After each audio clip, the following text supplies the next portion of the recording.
साथियों, भारत के dairy sector की इस खासियत को एक और यूनिकनेस से जबरदस्त सपोर्ट मिलता है।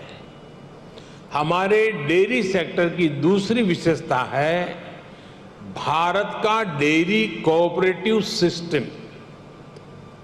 आज भारत में डेयरी कोऑपरेटिव का एक ऐसा विशाल नेटवर्क है जिसकी मिसाल पूरी दुनिया में मिलना मुश्किल है। ये डेयरी कोऑपरेटिव्स देश के 2 लाख से ज्यादा गांवों में करीब करीब 2 करोड़ किसानों से दिन में 2 बार दूध जमा करती हैं और उसे ग्राहकों तक पहुंचाती है। इस पूरी प्रक्रिया में बीच में कोई भी मिडलमैन नहीं होता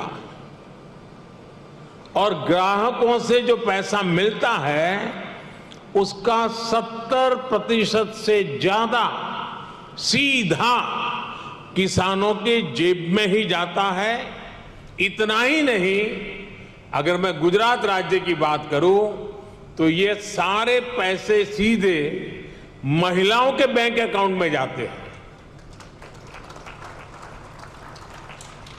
पूरे विश्व में इतना ज्यादा रेशियो किसी और देश में नहीं है।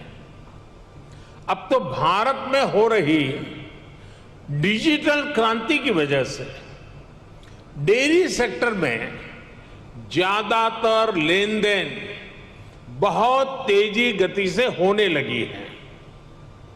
मैं समझता हूं भारत की डेयरी कोऑपरेटिव्स की स्टडी, उनके बारे में जानकारी, डेयरी सेक्टर में डेवलप किया गया डिजिटल पेमेंट सिस्टम दुनिया के बहुत से देशों के किसानों के बहुत काम आ सकता है।